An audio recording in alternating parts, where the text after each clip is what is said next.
Hi everyone, welcome to Chemtech. मेरा नाम है निशा और आज हम डिस्कस करेंगे पूरे डिटेल में कि EMRS का जो पीजीटी का एग्ज़ाम है वो कैसा होगा, क्या पैटर्न होगा और पीजीटी केमिस्ट्री का जो सिलेबस है वो क्या होगा और कहाँ से उसको प्रिपेयर करेंगे। अगर आप खुद से भी प्रिपेयर करें, किसी कोचिंग वगैरह नहीं ले रहे तो कैसे प्रिपेयर करेंगे, ठीक है। तो सबसे पहले बात कर दें कि पेपर ऑनलाइन होगा या ऑफलाइन। तो नोटिस में लिखा हुआ है कि OMR शीट पे होगा, मतलब ऑफलाइन पेपर होगा, आपको फिल करना पड़ेगा पेन से, ठीक है। इसी बात पे OMR की फुल फॉर्म बता दो। और यहाँ पे है OMR होगा, ऑफलाइन पेपर होगा। इसमें से जो 130 मार्क्स होगी वो अलग से आपको काउंट करना है और 20 नंबर जो होगा वो अलग से लेके चलना है अगर आप प्रिपेयर कर रहे हो अभी। तो ये जो 20 नंबर है इसमें क्या है, हिंदी और इंग्लिश है, ठीक है। जनरल हिंदी और इंग्लिश, हिंदी प्लस इंग्लिश। ये हिंदी 10 नंबर की आएगी, इंग्लिश 10 नंबर की आएगी। अब इसमें से टोटल 20 में से आपको कितने मार्क्स लेने हैं, मिनिमम नहीं, जस्ट 40% लेने हैं। इतने मार्क्स अगर आपके आ गए तो वो क्वालिफाई हो जाएगा, फिर उसमें मैटर नहीं करता आपके कितने ज़्यादा नंबर आ रहे हैं। अगर आप 20 में से 16 भी ले आओगे तो कोई आपको बेनिफिट मिलने वाला नहीं है। जस्ट उसको अब अगर 20 का 40% करती हो तो वो कितना आ जाएगा, 8 नंबर, ठीक है। तो 8 नंबर आपको 20 में से लेके आने हैं। उसके अलावा हिंदी और इंग्लिश का कोई रोल नहीं है, समझ आ गया। अब आते हैं 130 नंबर जो है यहाँ पे। ये 130 नंबर किस किस से भरे होंगे, जनरल अवेयरनेस, इसमें क्या आएगी आपकी GK plus current affair. GK जो स्टैटिक जीके होती है लाइक हिस्ट्री, ज्योग्राफी, पॉलिटी, ये सब आएगा, प्लस करंट अफेयर आएगा 10 नंबर का। सबसे ज़्यादा आ रहा है रीजनिंग एबिलिटी। रीजनिंग एबिलिटी आ रही है 20 नंबर की आपकी, और कंप्यूटर 10 नंबर का, और फिर टीचिंग एप्टीट्यूड 10 नंबर का। और ये कितने हो गए, 20, 30, 40 और 50 नंबर का ये हो गया। और बची हुई जो 80 मार्क्स है वो केमिस्ट्री होगी आप, या फिर आपको जो भी सब्जेक्ट है। आ गया समझ, पैटर्न समझ आ गया। प्लस ध्यान रखना यहाँ पे है नेगेटिव मार्किंग। नेगेटिव मार्किंग कितनी है, 0.25 में, यानी कि 1/4। एक क्वेश्चन अगर गलत किया है तो 1/4 मार्क्स, यानी कि 0.25 मार्क्स आपके कट जाएंगे। यानी कि 4 क्वेश्चन अगर आप गलत करते हो तो एक क्वेश्चन के बराबर आपका आंसर गलत होगा। तो इसमें तुक्का अगर आपको लग रहा है कि हाँ थोड़ा सा भी पता है कि इसका आंसर ये हो सकता है तो आप अटेम्प्ट कर सकते हो यहाँ पे। उसके बाद बात करते हैं कि इनको प्रिपेयर कहाँ से करना है पूरा का पूरा। पहले बताते हैं हिंदी और इंग्लिश, बहुत ही बेसिक। अगर आपको आता है एक लैंग्वेज तो आपकी वो होगी, स्ट्रॉन्ग होगी इनमें से, तो वहाँ से कर सकते हो, उसी को प्रिपेयर करो जो स्ट्रॉन्ग है आपकी। इसके बाद भी अगर हिंदी आपको करनी है तो सरस्वती हिंदी व्याकरण आती है एक, 11th क्लास तक, 11th 12th क्लास में आपने पढ़ी होगी सरस्वती मानक हिंदी व्याकरण, ओके। वरना आप YouTube से देख सकते हो। उसी तरह से इंग्लिश की अगर मैं बात करूं,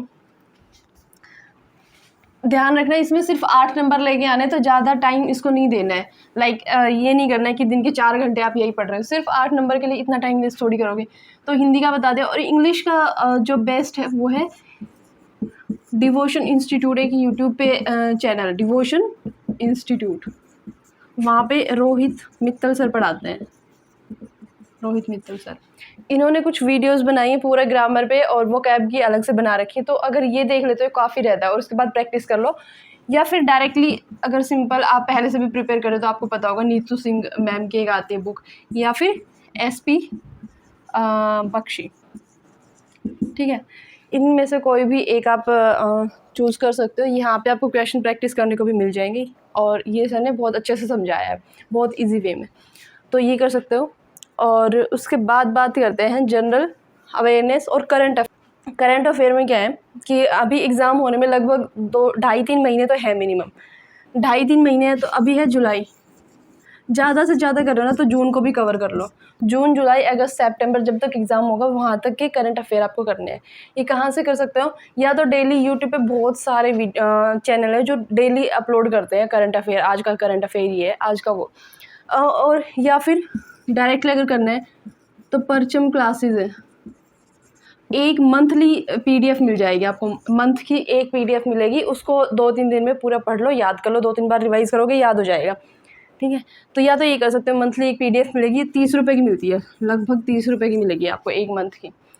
और अगर आपको ये भी नहीं करना, पे नहीं करना है, तो गौरव सर है एक, गौरव गर्ग, इनका क्या है चैनल भी स्टडी IQ पे ही पढ़ाते हैं शायद, और वो भी है टेलीग्राम।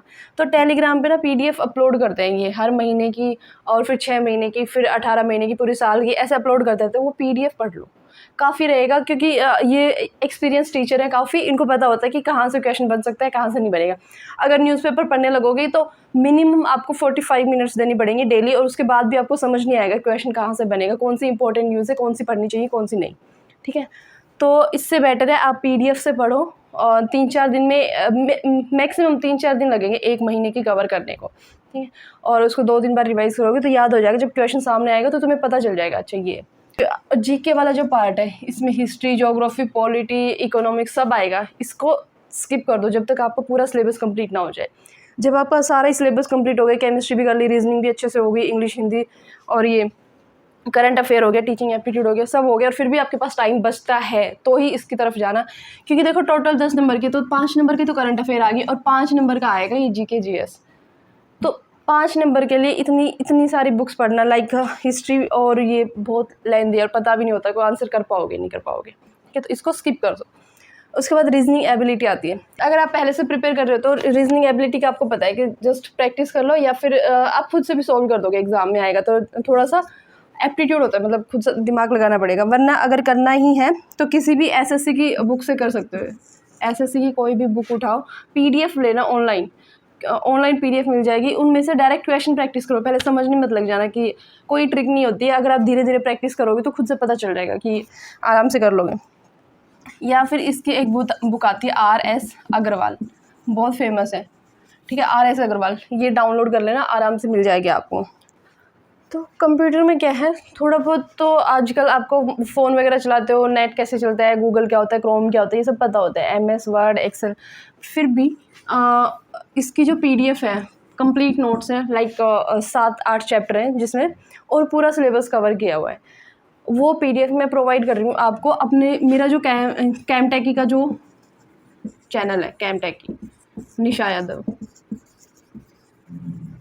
यहाँ पे आपको मिल जाएगी पूरी PDF। उसको पढ़ लेना आराम से, शॉर्टकट कीज़ क्या होती हैं, कौन कौन सी का फंक्शन क्या होगा, ये सब वहाँ पे गिवन है। ओके, तो इसको आराम से कर लेना। टीचिंग एप्टीट्यूड की बात करते हैं तो इसमें PGT लेवल का जो अपना टीचिंग एप्टीट्यूड होता है, उसमें क्या होता है, खुद से अगर आप एनालाइज करके क्वेश्चन को पढ़ोगे ध्यान से, और थोड़ा सा भी दिमाग लगा लोगे, खुद से कर सकते हो बिना पढ़े भी। लेकिन कुछ क्वेश्चंस होते हैं जो फैक्ट बेस्ड होते हैं, लाइक RTI कब अप्लाई हुए थे, न्यू एजुकेशन पॉलिसी क्या है, इसमें NEP वगैरह सब पढ़ना है ना। तो इसमें क्या करना है, यूट्यूब पे हिमांशी मैम है, रोहित वैद्यवान सर है, मतलब काफ़ी टीचर्स हैं जो ये कवर करवाते हैं, वहाँ से कर सकते हो आराम से। तो वही अगर बात करें केमिस्ट्री के सिलेबस की, तो इसमें वही है 11th-12th का जो CBSE ने सिलेबस दिया हुआ है। मैंने पहले भी जब एप्लीकेशन फॉर्म नहीं निकले थे, कोई सिलेबस नहीं दिया था, तब भी बोला था कि अब से जो CBSE जो भी पेपर कंडक्टर आएगी उसमें क्या होना है कि कुछ चैप्टर्स को हटा दिया गया है, S ब्लॉक नहीं है, P ब्लॉक नहीं है, और जो भी याद करने वाले चैप्टर्स हैं ना, पॉलीमर, एवरीडे केमिस्ट्री, और ये सब नहीं है यहाँ पे। ठीक है, तो ये है basic concepts, atomic structure, periodicity, bonding, thermo equilibrium, redox, GOC, hydrocarbon. 12th के चैप्टर हैं solution, electrochemistry, chemical kinetics, DF block, coordination, halo alkane, hello arenes जो है, alcohol, phenol, ether, aldehyde, ketone, amines और बायोमोलिक्यूल्स। अब इनको करना कैसे है, पहले कुछ बच्चे होंगे जिन्होंने KVS या फिर NVS की तैयारी की होगी, और 1-2 नंबर से या फिर किसी भी इंटरव्यू में रह गए होंगे, 5-6 नंबर कम रह गया होगा कट ऑफ से, तो एक टाइप वो आ गई बच्चों की। दूसरी है फ्रेशर, जिन्होंने अभी अभी स्टार्ट किया प्रिपरेशन। तो अगर आपने KVS में थोड़े नंबर से रहे हो, लाइक मैक्सिमम मान लो 10 नंबर से रहे हो, तो कहीं ना कहीं आपकी प्रैक्टिस नहीं हुई है, क्वेश्चंस की कॉन्सेप्ट आपके क्लियर है बट प्रैक्टिस नहीं हुई है, टाइम मैनेजमेंट नहीं हो पाता, तो आप वो मिस्टेक्स अपनी ध्यान रखो कि आप रिपीट नहीं करोगे उनको। तो जस्ट जो नोट्स आपने बनाए होंगे KVS के टाइम पे, उनको रिवाइज करो और टेस्ट सीरीज़ अटैम्प्ट करना शुरू कर दो। ठीक है, जितने ज़्यादा आप क्वेश्चन प्रैक्टिस करते जाओगे उतना ही आपका बेनिफिट होने वाला है। ठीक है, तो ये करना है, असाइनमेंट करना है, टेस्ट करना है, आप प्रैक्टिस शुरू कर दीजिएगा डायरेक्ट, दोबारा से NCERT की एक लाइन पढ़ने नहीं बैठने हैं। और ये आते हैं फ्रेशर, जिन्होंने अभी अभी शुरू किया, या फिर जो नेट की तैयारी कर रहे हैं, गेट की तैयारी कर रहे हैं और फिर अभी इसमें आ रहे हैं, होते हैं ना। तो ऐसा मत सोचना कि तुम तो नेट की प्रिपरेशन कर रहे हो, ये तो आराम से कर दोगे, क्योंकि नेट का लेवल अलग होता है और ये अलग लेवल के क्वेश्चन है। तो आपको जो भी फ्रेशर है, आपको सबसे पहले तो NCERT ही पढ़नी है, क्योंकि मैं बार बार बोल रही हूँ, KVS का पेपर भी CBSE ने कंडक्ट करवाया था, EMRS का भी वही करवा रही। तो जो पेपर सेट होगा सेम पैटर्न का होगा, सेम सिलेबस है, आपको सेम सब कुछ गिवन है। तो NCERT से डायरेक्ट क्वेश्चन आए थे इधर KVS में, और फिंगर टिप्स जो बुक थी वहाँ से डायरेक्ट क्वेश्चन आए थे। तो प्लीज़ NCERT को तो एक एक लाइन को पढ़ लो, नोट्स बनाओ अच्छे से और इसको प्रिपेयर करो। NCERT जब हो जाए उसके बाद तुम असाइनमेंट, टेस्ट या फिर जो भी करना है, अटेम्प्ट करना है, वो शुरू करो। या फिर मेरे चैनल को सब्सक्राइब कर सकते हो, जहाँ पे मैं पूरा सिलेबस करवा सकती हूँ। प्लीज़ अगर आपको थोड़ा सा समझ आता है, मेरी वीडियोस देखो जाके, अगर अच्छा लगता है तो प्लीज़ सब्सक्राइब जरूर करना चैनल को। और वहाँ बात करते हैं NCERT हो जाएगी, फिर असाइनमेंट मैं प्रोवाइड कर रही हूँ आपको फ्री में। पूरे असाइनमेंट है जो नीट लेवल के हैं, JEE मेंस लेवल के हैं क्वेश्चन, अगर वो कर लिए तो आपको तो आराम से 80 में से 70 प्लस ले के आ सकते हो आप लोग, ठीक है। अब कुछ NCERT स्टार्ट कर दोगे पढ़ना और इससे आराम से सिलेबस हो जाएगा। बट क्या होता है, कई बार आपके बेसिक्स क्लियर नहीं होते, या फिर आपको और अच्छे से पढ़ना है, जैसे कि किसी की GOC अच्छी नहीं है या फिर पूरी ऑर्गेनिक ही अच्छी नहीं है, तो उसके लिए क्या करें, ऑर्गेनिक का तो एक सबको पता है, क्लेडन जो बुक आती है उसको शुरू कर दीजिएगा। लेकिन क्लेडन की जो बुक है उसको अगर पूरा पढ़ना शुरू करोगे तो 6 महीने लग जाएंगे, उसको अच्छे से पढ़ोगे तो। उसमें क्या करना है, सिलेक्टेड चैप्टर पढ़ने हैं, जो चैप्टर्स आपके काम के हैं सिर्फ वही पढ़ने हैं। लाइक अगर आप स्टार्ट भी कर रहे हो तो नाइन्थ जो चैप्टर है वहाँ से शुरू करना है।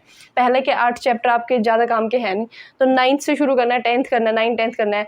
उसके बाद आपको करना है 13, 12th और 13, 14, फिर 15 नहीं करना, 16 नहीं करना, 17 करना है, 19 और फिर 21, 22 से लेके फिर 26, 27 तक जाना है बस। उसके बाद के भी नहीं पढ़ने, इधर के भी नहीं पढ़ने। उसके बाद अगर पढ़ना ही है तो 37, 38 और 39 और 40 4 चैप्टर हो रहे हैं, जिसमें कार्बोकटाइन, कार्बिन, अनायन, अमी, ये नाइट्रीन, ये सब गिवन है, तो वो पढ़ सकते हो। लेकिन ऐसा मत करना प्लीज़ कि आप पूरी ही बुक को पढ़ने के लिए बैठ गए पहले चैप्टर से, तो बहुत दिक्कत हो जाएगी, बहुत टाइम लग जाएगा, लेकिन कॉन्सेप्ट्स आपके क्लियर हो जाएंगे, ठीक है। तो ऑर्गेनिक अगर आपको करनी है तो वहाँ से कर लेना, टाइम मिलता है तो दिन का 1 घंटा निकाल के कर सकते हो। PDF आपको मिल जाएगी इधर, अगर आप नेट पे सर्च करोगे तो आराम से क्लेडन की PDF मिल जाती है, और इसके क्वेश्चंस करने बहुत इंपॉर्टेंट है, कर सकते हो। अगर आपको करना है फिजिकल केमिस्ट्री स्ट्रॉन्ग करनी है, अपनी बहुत ही स्ट्रॉन्ग करनी है, पूरे कॉन्सेप्ट क्लियर करने हैं, तो एटकिंस होती है फिजिकल केमिस्ट्री की, एटकिंस होती है, उस एटकिंस को कर लो, सब क्लियर हो जाएगा। और उसमें भी लास्ट में जब जाता है चैप्टर पढ़ते पढ़ते, लास्ट का जो चैप्टर है उसमें बहुत हाई लेवल का पढ़ाने लग जाते हैं, वो पढ़ने की ज़रूरत है नहीं आपको।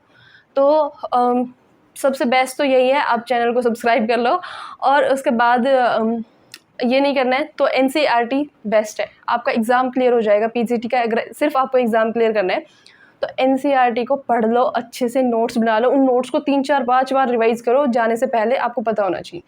और फिर ये असाइनमेंट और टेस्ट सीरीज़ ले लो, किसी भी बहुत सारी हैं जहाँ से कर सकते हो।